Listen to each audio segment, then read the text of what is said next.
ഇന്ന് നമുക്കൊരു അടിപൊളി ടേസ്റ്റിൽ ബനാന കേക്ക് തയ്യാറാക്കാം. ബീറ്ററോ ഓവനോ ഒന്നുമില്ലാതെ വളരെ പെട്ടെന്ന് തന്നെ നമുക്ക് ഈ കേക്ക് തയ്യാറാക്കാം. അപ്പോൾ നമുക്ക് കേക്ക് ഉണ്ടാക്കുന്നത് എങ്ങനെയെന്ന് നോക്കിയാലോ.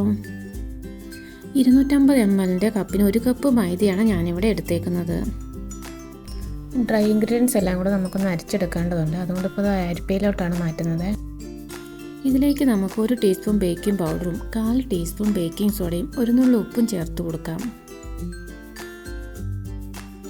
ഇനി നമുക്കിതിലേക്ക് 1 ടേബിൾ സ്പൂൺ കൊക്കോ പൗഡറും 1/2 ടീസ്പൂൺ കറുവപ്പട്ട പൊടിച്ചതും ചേർക്കാം.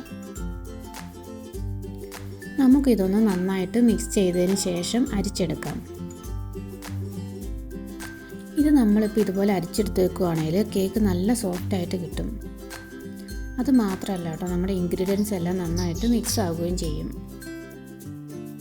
ഞാനിപ്പോൾ ഇവിടെ നന്നായിട്ട് പഴുത്ത 3 പഴം എടുത്തിട്ടുണ്ട്. നമുക്കിത് ഒരു ഫോർക്ക് ഉപയോഗിച്ച് നല്ലപോലെ സ്മാഷ് ചെയ്തെടുക്കാം. ഇപ്പോൾ നോക്കി നമ്മളിത് നല്ലപോലെ സ്മാഷ് ചെയ്തെടുത്തിട്ടുണ്ട്. നമുക്കിനി ഒരു മിക്സിയുടെ ജാറിലേക്ക് 2 മുട്ട പൊട്ടിച്ച് വയ്ക്കാം. ഇതിലേക്ക് 1/2 ടീസ്പൂൺ വാനില എസൻസ് ചേർത്ത് കൊടുക്കാം. നമുക്കിതൊന്ന് കറക്കിയെടുക്കാം. വാനില എസൻസ് മുട്ടയുടെ കൂടെ ചേർക്കുകയാണെങ്കിൽ കേക്ക് ഉണ്ടാക്കുമ്പോൾ ഉണ്ടാകുന്ന ഒരു സ്മെല്ലുണ്ടല്ലോ മുട്ടയുടെ, അതങ്ങ് മാറിക്കിട്ടും. ഇപ്പോൾ നോക്കിയതിപ്പോൾ നന്നായിട്ട് പതഞ്ഞു വന്നിട്ടുണ്ട്. നമുക്കിനി ഇതിലേക്ക് 1 കപ്പ് തേൻ ചേർത്ത് കൊടുക്കാം. നിങ്ങൾക്കിപ്പോൾ തേനിന് പകരം 1 കപ്പ് പഞ്ചസാര വേണേലും ചേർത്ത് കൊടുക്കാം കേട്ടോ. മധുരം കുറച്ച് വേണ്ടവർക്ക് 1/4 കപ്പ് പഞ്ചസാര ചേർത്താൽ മതിയാകും. ഇതിലേക്ക് 1 കപ്പ് ഓയിൽ കൂടെ ചേർത്ത് മിക്സ് ചെയ്തെടുക്കാം. നമുക്ക് ഈ മിക്സ് ഒരു പാത്രത്തിലേക്ക് മാറ്റാം. ഇതിലേക്ക് സ്മാഷ് ചെയ്ത് വെച്ചിരിക്കുന്ന ബനാന ഇട്ട് കൊടുത്ത് മിക്സ് ചെയ്യാം.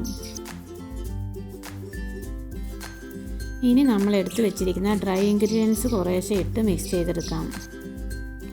ഇതിപ്പോൾ ഞാനിവിടെ 3 തവണയായിട്ടാണ് ഇട്ട് കൊടുത്തേക്കുന്നത്. കേക്ക് ഉണ്ടാക്കാനായിട്ട് തുടങ്ങിയപ്പോൾ തന്നെ നമ്മുടെ 2 കുരുപ്പുകളും കേക്ക് റെഡിയായോ എന്ന് ചോദിച്ചുകൊണ്ട് നടക്കുക. കൊതി പിടിച്ചിരിക്കുക രണ്ടും കൂടെ കേക്ക് കഴിക്കാനായിട്ട്. നമ്മൾ കേക്ക് ഉണ്ടാക്കുമ്പോൾ ബാറ്റർ ഒരിക്കലും ഓവർ മിക്സ് ചെയ്യരുത്. അങ്ങനെ ചെയ്താൽ കേക്ക് പെട്ടെന്ന് കട്ടിയായി പോകും. ഇതുപോലെ ഫോൾഡ് ചെയ്ത് വേണം മിക്സ് ചെയ്തെടുക്കാനായിട്ട്.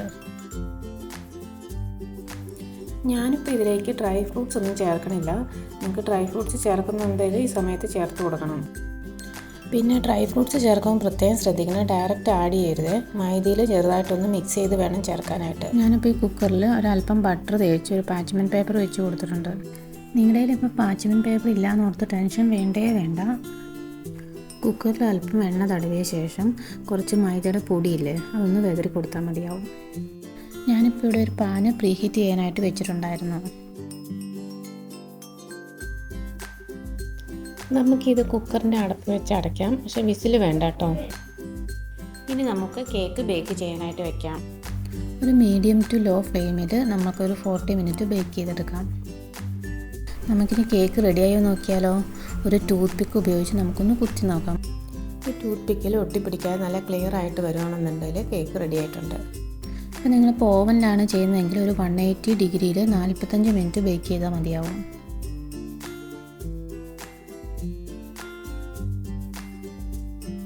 നല്ല സൂപ്പർ അടിപൊളി കേക്ക് നമ്മുടെ റെഡി ആയിട്ടുണ്ട്. തേൻ ചേർത്തുണ്ടാക്കുന്നതിന് ഒരു പ്രത്യേക ടേസ്റ്റാട്ടോ. എന്തായാലും നിങ്ങളെല്ലാവരും ട്രൈ ചെയ്ത് നോക്കണേ.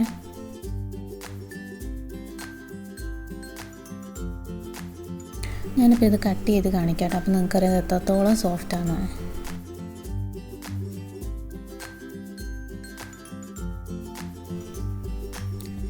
ഇത് നോക്കിയേ, കേക്ക് കാണുമ്പോൾ തന്നെ നമുക്കറിയാം നല്ല സോഫ്റ്റ് കേക്കാണെന്നുള്ളത്. അപ്പോൾ എല്ലാവരും ട്രൈ ചെയ്ത് നോക്കൂലേ. എൻ്റെ വീഡിയോസ് നിങ്ങൾക്ക് ഇഷ്ടമാവുകയാണെങ്കിൽ ലൈക്ക് ചെയ്യാനും ഷെയർ ചെയ്യാനും സബ്സ്ക്രൈബ് ചെയ്യാനും മറക്കല്ലേ.